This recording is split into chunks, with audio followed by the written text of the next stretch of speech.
So again, welcome back, all of you. I hope most of you are back. And one thing, perhaps it has maybe not clear to everyone. Let's get to that point here. See, at any particular point here, is possible to draw adiabatic curve and isothermal curve. Because this is starting point. So if I draw adiabatic curve, it would be a curve which is steeper. So this will be the shape of curve, and this will be the shape of isothermal curve. Now, once I draw the shape here, now let's take this point and see, let's understand this point here. So if I mark any point here from A, if I go to point B, where is the point B? How do I define the position of point B with respect to isothermal curve and adiabatic curve? So first of all, I say from A to B is expansion. So some form of expansion has taken place which is neither isothermal nor adiabatic. But this point here ends up above isothermal curve. Hence, temperature at B will be at greater than temperature at A. First point, because it's above isothermal curve. Second thing I have noticed is also above adiabatic curve. If it is above adiabatic curve, so as we carry out process from A to B, heat given delta Q is positive. So heat has to be given for process to reach from A to B. Similar way, let me take one more point, and now let me take a point somewhere here. Let me take, there's a point C here. So I have carried out with this some process, it has moved from A to C. And you know here, see what are different processes mean. I think, sorry, maybe I'll explain that point also again. See, we can express any process as PV raised. I was coming to that point anyway. Maybe I'll do that part and then we'll come back to later. So if I write PV raised to power n is equal to constant, it becomes a isothermal process. If I write PV raised to power gamma is equal to constant, it becomes adiabatic process. So any process which is in between isothermal and adiabatic, its power of V will be between 1 to gamma. Okay, that's what will happen here. And I will take up that example also. Let's move on to that part also. So this part we have done. So we call something as a polytropic process. Let's first understand what is a polytropic process. Easy. You can have innumerable processes carried out. So polytropic process, again, any process has to have a relationship between PV and different parameters. Polytropic process is a general process. It can be expressed PV raised to power some constant A. So neither is equal to constant. So this process is a generic process. It can be helped to define constant pressure process, constant volume process, isothermal process, as well as adiabatic process. So A is equal to 1. If we substitute A is equal to 1, it becomes isothermal process. And if I substitute A is equal to gamma, it becomes adiabatic process and anything in between. So what we do here, rather than say innumerable processes are possible, so let's understand what happens in case of polytropic process. It means if any process, if we carry out a process, if this is the initial state and this is the final state, these two terms will be related in this fashion.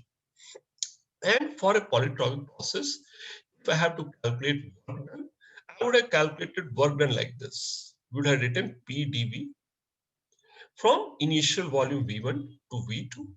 What we do here, since P has to be written in terms of V, we can say since P is to come, P will be written as C divided by V to power A. I can substitute value of P, and if I integrate, I get this expression. So this is something I'm not doing, a very simple integration.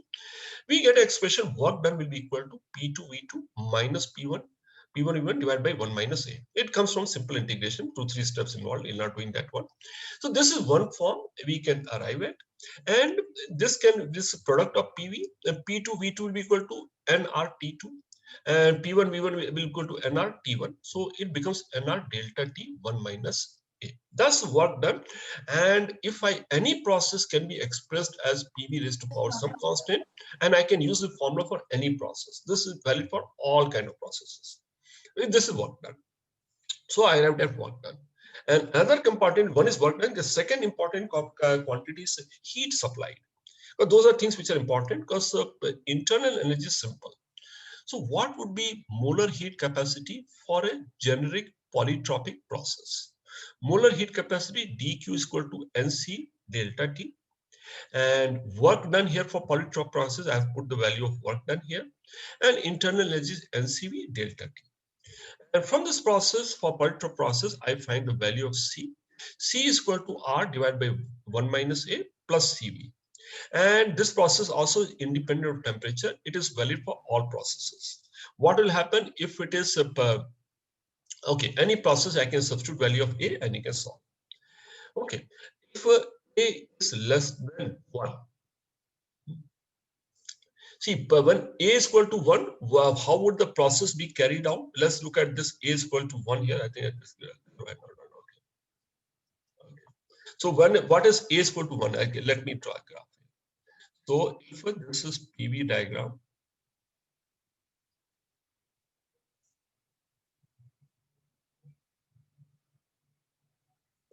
and how would A is equal to 1 process will be? That will be isothermal curve. So P is equal to 1. There's an isothermal. So this is isothermal curve. And on the same point, if I have a process which is something like PV raised to power 0.5 is equal to constant.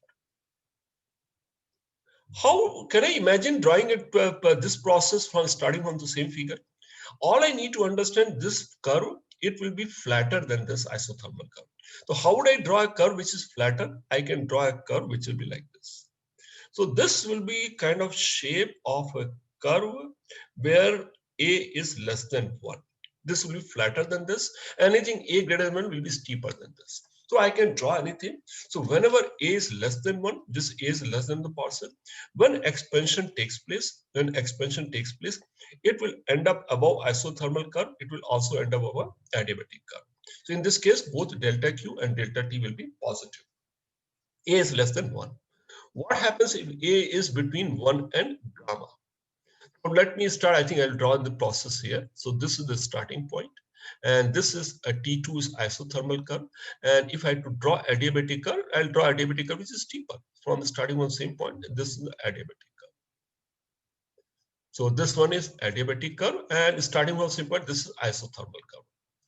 Now, if I have a process where A is between 1 and gamma, is steepness also be in between the two?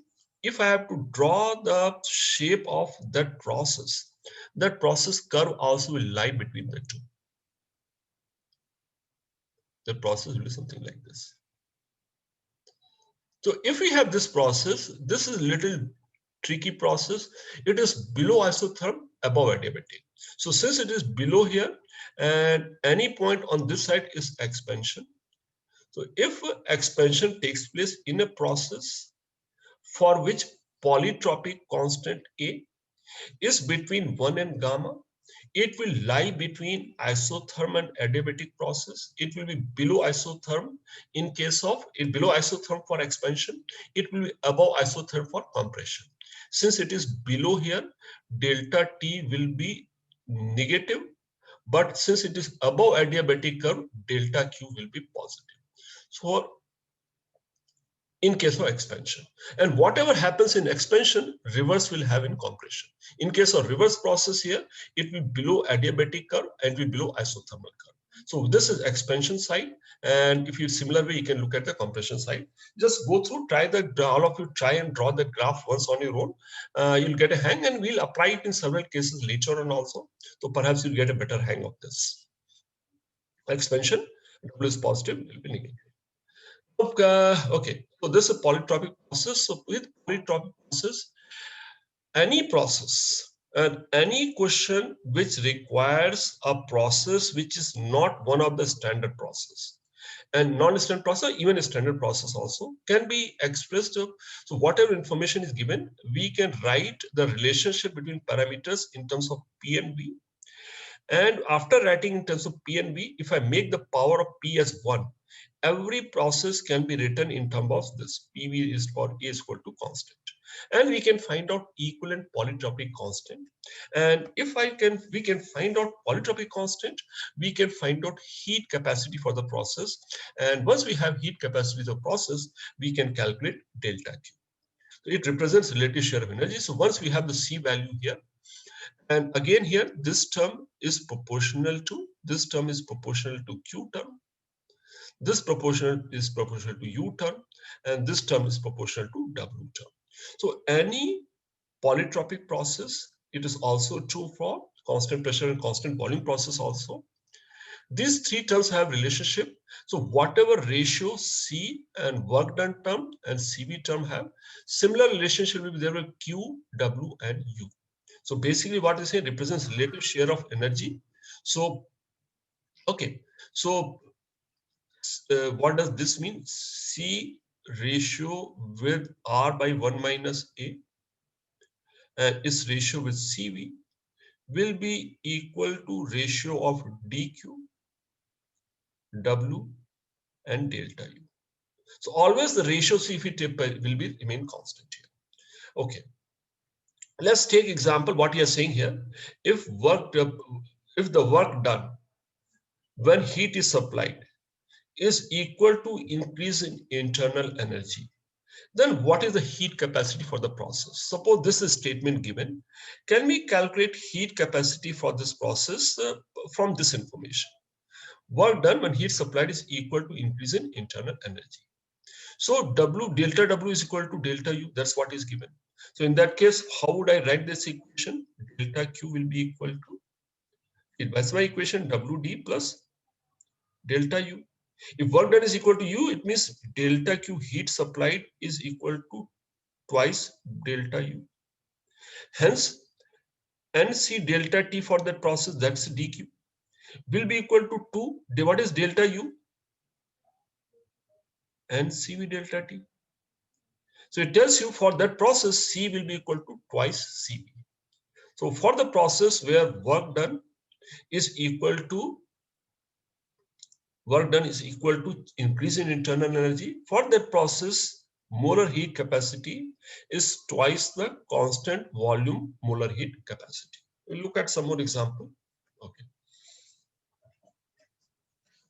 So this was the basic theory part, and I hope when we do a number of numericals, perhaps the understanding should improve. Let's look at what those questions are. So let's start with some simple question, calculation of internal energy. A container has n moles of diatomic gas at a temperature T.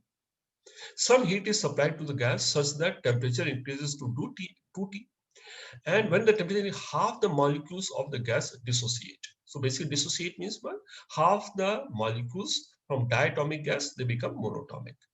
Find the increase in internal energy.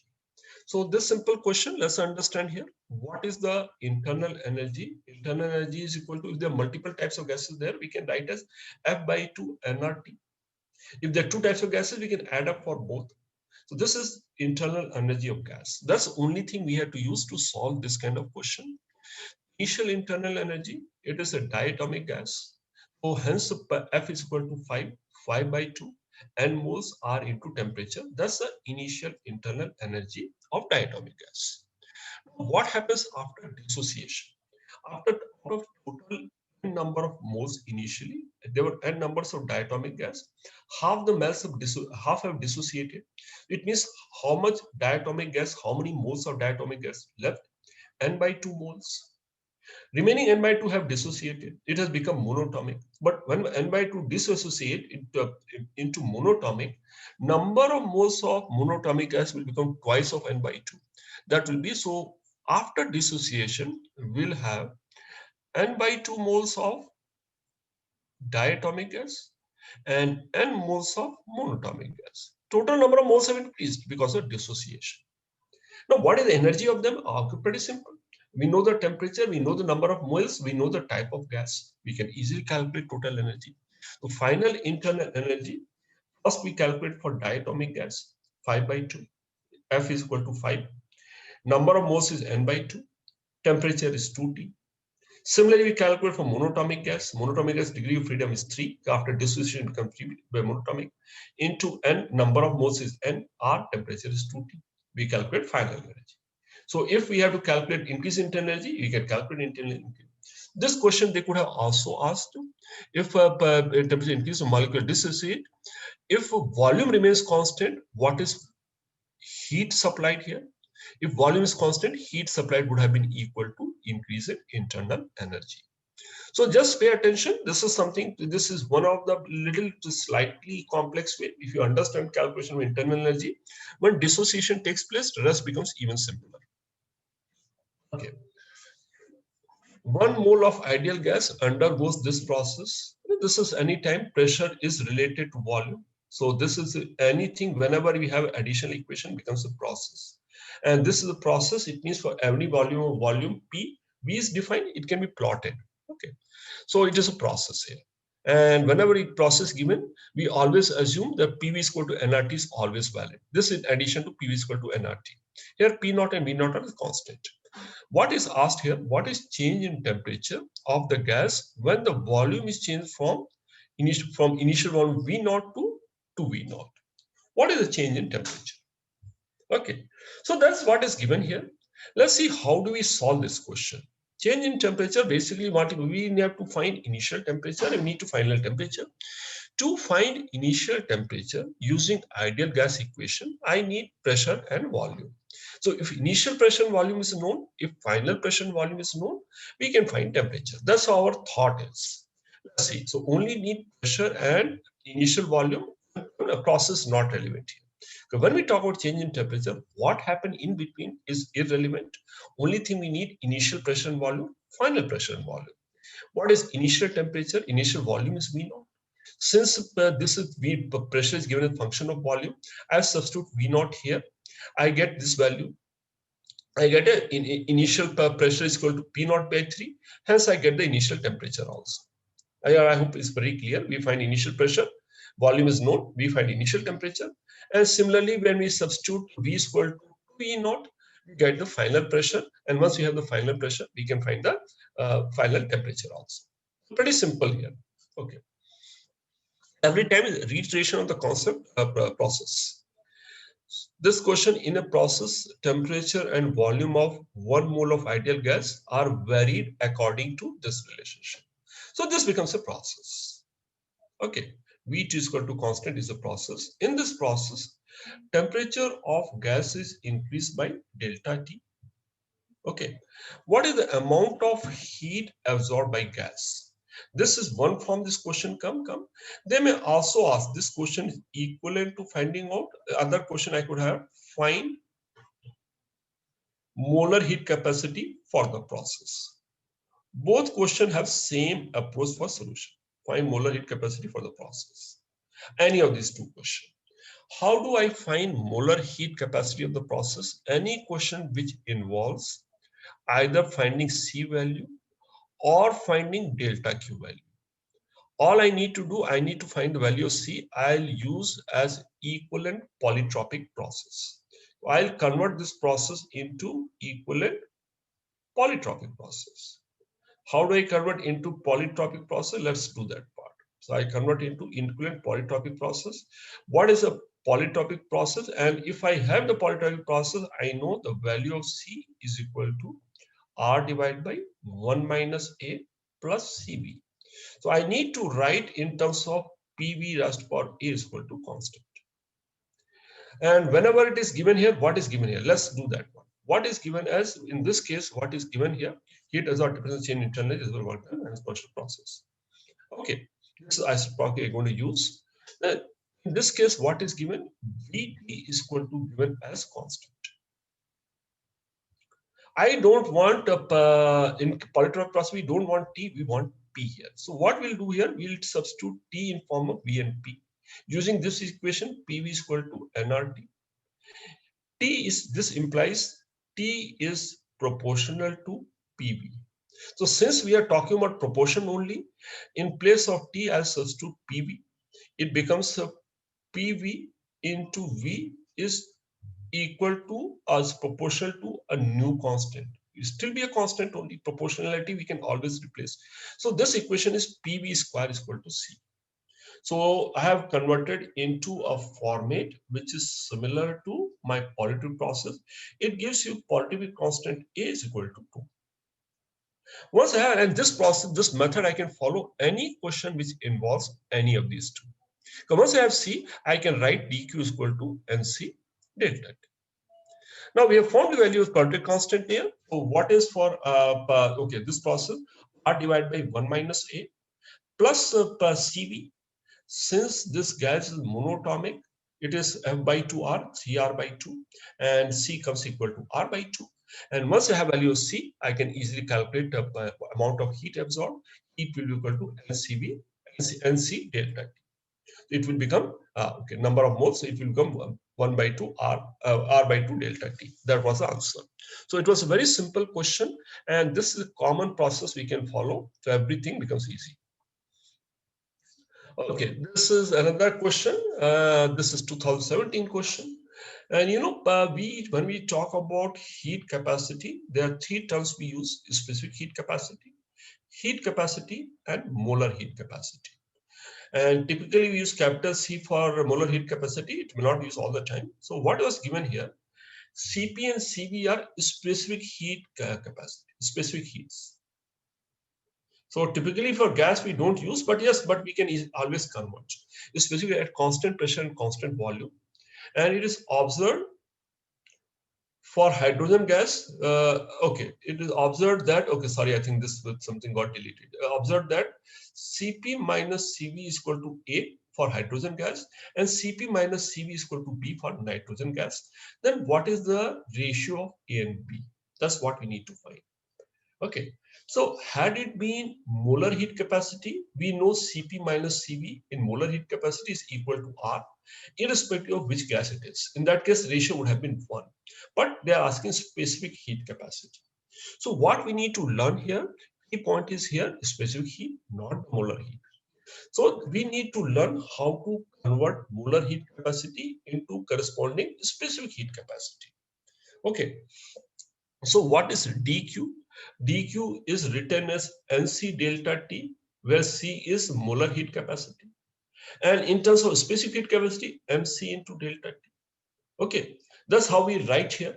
Okay, and if the gas amount is same, the basically what we need to here. So, okay, so what has to be if this is delta Q for same amount of gas, and same amount of gas, if gas is same, it is n moles, but it has mass of m here. So number of moles and mass will always be related for a given gas. How number of, if n moles are there, what will the mass of n moles? Mass of n moles will be equal, so m will be equal to capital M, molar mass into n. So we can substitute that one. So if we substitute that one, then C delta T is equal to Mn, or specific heat capacity C is equal to capital C divided by, specific heat capacity is equal to molar heat capacity divided by molar mass. That's what we, and very easy to arrive at. See, just if you write dq, we write dq in two forms. One is for molar heat capacity and specific heat capacity, and we write m is equal to capital M into n. We get this relationship. Now we substitute it. So what is given for hydrogen gas? So hydrogen gas, it is given as 2 for hydrogen gas, Cp minus Cv. And Cp also I convert into molar heat capacity. Reason I am converting into molar heat capacity, I know the relationship between Cp minus Cv for molar heat capacity. So for hydrogen gas, 1 by m, Cp minus Cv. And what is m here in case of molar mass of hydrogen? And Cp minus Cv is R. R divided by molar mass of hydrogen, R by 2 is equal to A. Similarly, I can do for nitrogen gas also. In case of nitrogen gas, it will become R divided by molar mass of nitrogen gas, which is 28. So R by 28 is equal to B. So what is relationship between A and B? Easy to answer. So this was one specific question on how to convert molar heat capacity into specific heat capacity. Okay, this question is about mixture of two gases. So if we have 2 moles of helium mixed with n moles of hydrogen. So when you notice here, see what is hydrogen? Hydrogen is diatomic and helium is monatomic gas. So when we have, see, we know what are the heat capacities at constant pressure and constant volume for monatomic and diatomic. But what about a mixture when the two things are mixed? Had both been diatomic or had both been monatomic? The mixture also, the value of Cp and Cv would have remained same. But since it is mixed, the heat capacities, molar heat capacities will change. Let's see how do we solve it out, and it doesn't require new approach. So let's assume here, so whenever mix is there of two types of gases, let's mix contain N1 moles of gas with heat capacity Cv1 at constant volume, and it contain N2 moles of gas with heat capacity of Cv2. If we mix them together, So it will have the gases are mixed together. And we know the gas molecules, the distance are molecules are far apart, they're independent of each other. So if this gas is there, and for this mix of gas, I want to calculate what is the amount of heat required to raise this temperature of the mix by delta T. Because the heat capacity are related to heat and change in temperature. So if I raise the temperature of the whole mix, see when they're mixed means they will always have same temperature. If I raise the temperature, both the gases will have same change in temperature. So heat required will be heat required by the first gas plus heat required by the second gas at constant volume. I'm calculating only the constant volume. So this is the heat first gas will absorb. This is the heat second gas molecules will absorb. So total heat will be equal to this. And if I have to calculate equivalent heat capacity for mixture of the delta Q has to be equal to what? N into N of the mix into C of the CV constant volume of the mix into delta T. So this is the heat capacity for the mix here. So what is CV of the mix here? CV of the mix will be equal to basically this whole term I divide by N of the mix by delta T. So delta T gets cancelled here. So heat capacity at constant volume for the mix is equal to N1 into CV1 plus N2 into CV2 divided by N1 plus N2, which makes common sense here. So basically CV of the mix is based on weighted average, based on weight being what? Number of moles, which is weighted average. And if I had to calculate a similar exercise, I could have repeated at constant pressure. So what is the heat required if two gases temperature is raised as constant temperature? Again, I can calculate similarly. I could calculate the CP mix also. And I could even here also, if I calculate CP mix here, in place of CP1, I can substitute CV1 plus R. And in place of constant volume, this I can substitute CV2 plus R. Because always Cp is equal to Cv plus R, it would have given a similar relationship. So when we calculate Cv of the mix, Cp of the mix will be equal to Cv of the mix plus R. So that relationship, Cp of mix minus Cv of the mix also, the difference still remains R. So that's another point we can notice from here. That's how we find. All right, now let's move on to this any process. Okay. What we again to reiterate this point here. So whenever we have any process, okay, so whenever we change process parameters, there may be change in internal energy and the process, there's some work done and there's some heat given. And heat given can be written NC delta T for the process. There's work done here and this NC delta T. Okay, and all these quantities, irrespective of for a given process, irrespective of what delta T is, the ratio of these three quantities always be constant for a process. Since here if you notice proportion of, see for any process there's particular value of C depending on its value of polytropic constant and this particular value of CV. So these two always bear a constant ratio. What is the proportion of delta U by delta Q? It's constant for delta U by delta Q will always be equal to CV by C. If these two have a constant ratio, even this also will have constant ratio. All these three parameters will have a constant ratio. And so any process can be calculated. Let's say for isobaric process. If the process is isobaric, constant pressure, this term C is equal to Cp. This term C is equal to Cp.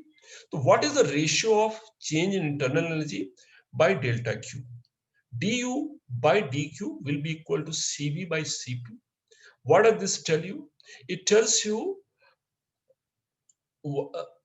okay, so this is a ratio we get here. Okay, so what fraction, what does this ratio indicate? If I have to define this ratio in terms of what, how would I define this ratio? I can define this ratio as fraction of heat supplied, which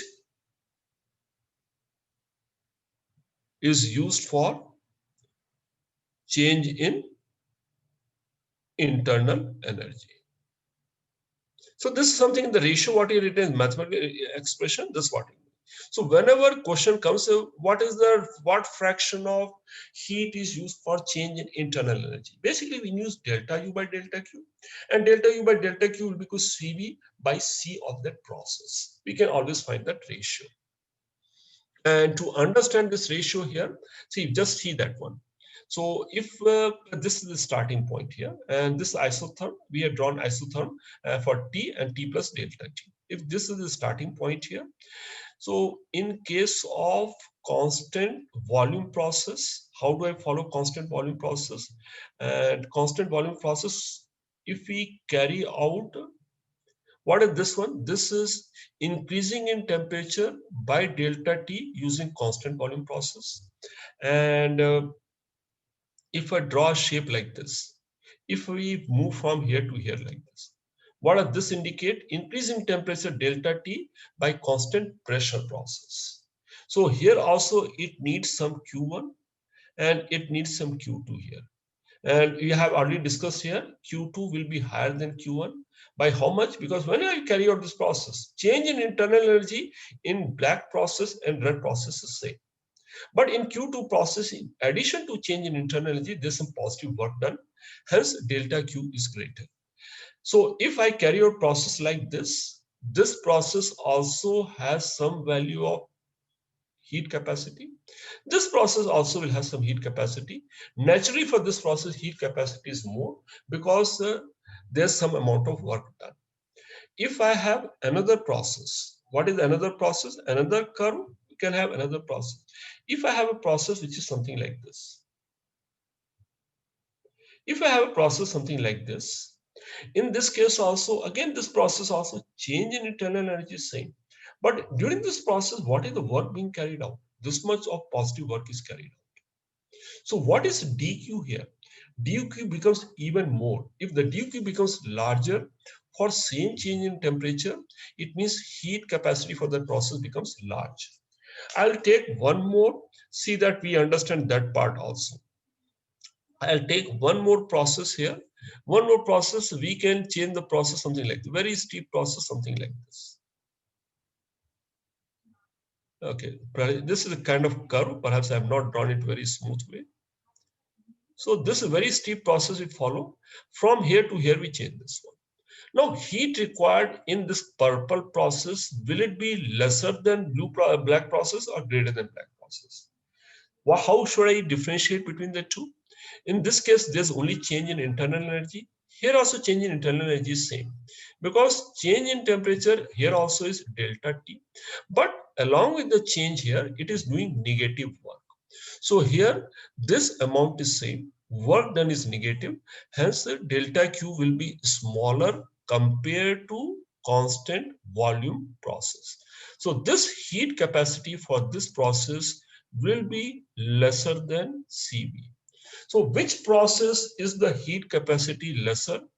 Any process where when we increase the temperature, if work done is negative, C value is lesser than CV. If work done is positive, heat capacity of the process is greater than CV. Okay, let's look at the next question. What is given? What is molar heat capacity in a process of a diatomic gas if it does a work of Q by 4? So when we supply heat Q, work done is Q by 4. Where has remaining 3Q by 4 gone? When we supply heat Q, what it says, work done is Q by 4. It basically means if we simply follow first law, it means work done. What the first law says? Q has to be equal to work done plus delta U.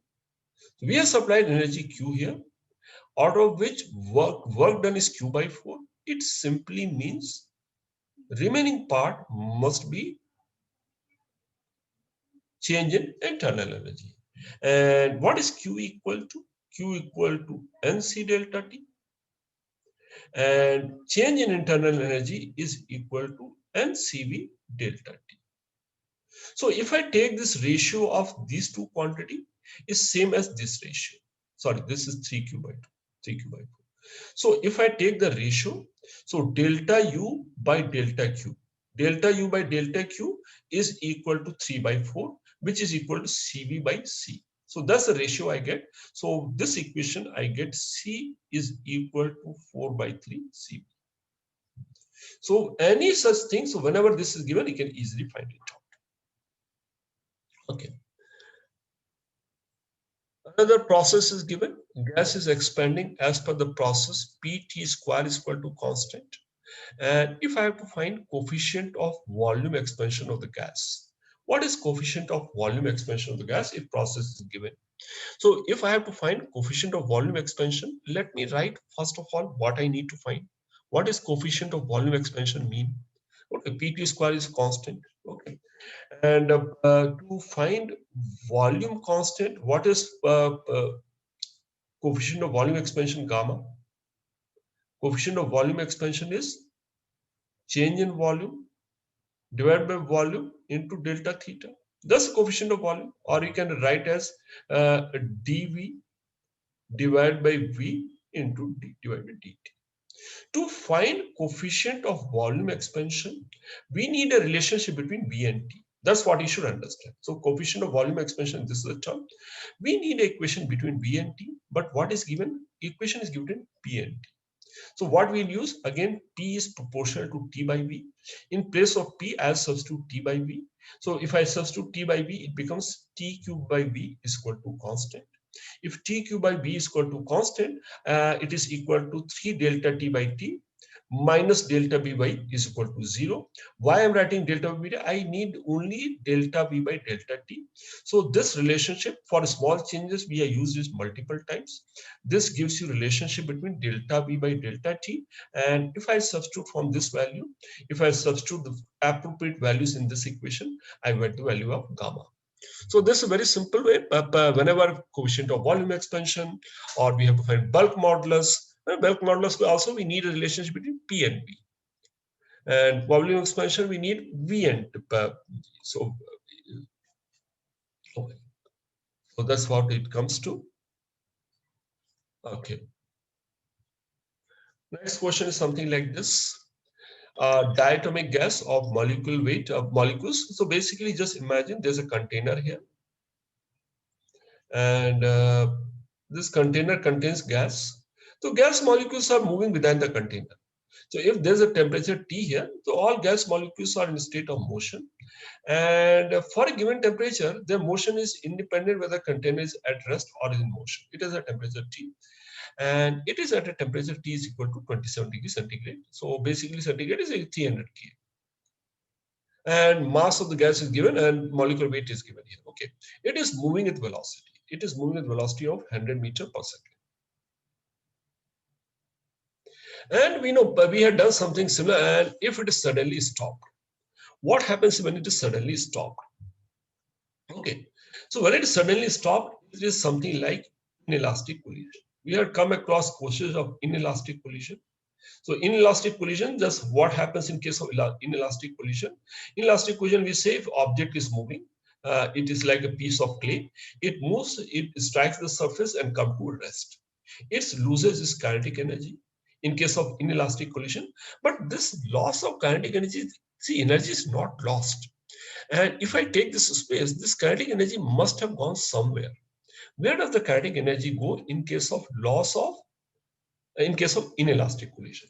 So here also this loss is happening here. So let's see where would this energy go here in this case here. See, energy, unless it is radiated, we are not assuming any radiation is taking place. Energy has to remain either in the wall or in the mass which has collided here. So when in this case it is not collision, it is happening within the container here. So where does energy go? Energy has to remain somewhere within this only. Let's see what is happening here. So when it is in motion, what is the kinetic energy here? This kinetic energy also, there's two kind of motion. Is center of mass in motion, and particles, gas molecules are moving with reference to center of motion. So the total kinetic energy is something similar to rotational motion. We can write is due to motion of center mass plus motion with respect to center mass. Motion with respect to center mass is internal energy. So initially when it is moving, it has motion due to motion of center mass, kinetic energy due to this part also is there and this part also is there. What happens in the collision process when it is suddenly stopped? It is something similar to inelastic collision. There's a loss of mechanical energy. Loss of mechanical energy. See, when we talk of mechanical energy, this part we notice as mechanical energy. This part, so far, we understand here, when the gas molecules are there, if a box is kept at rest and there's some molecules inside, what we take as mechanical energy, this we do not consider as mechanical energy. This is not considered as mechanical energy. That's what we do here. This is internal energy. This we have calculated only when we came to the chapter of gases here. So during the loss of mechanical energy, what will happen? This energy also gets transferred in this form. So loss of this energy gets converted into internal energy. That's all we need to understand. Whenever this question, this is just one of question. There are not too many variations. Just understand loss of mechanical energy. Motion of central mass becomes change gain in internal energy. How do I write this equation? I write what was the kinetic energy here of the gas. So if I take 1 mole of gas, is kinetic energy 1 by 2, mass of 1 mole of gas, mass is 30 grams per mole. I write this is the kinetic energy in terms of joules here. This kinetic energy, since volume is not changing, it will convert into internal energy. This is equal to like dQ. This is kinetic energy, this is the heat supplied, it becomes NCV delta T, equal to NCV delta T, N is equal to 1, it will give you delta T. So that's where I think I'll run out of time. I'll just stop here. So this is what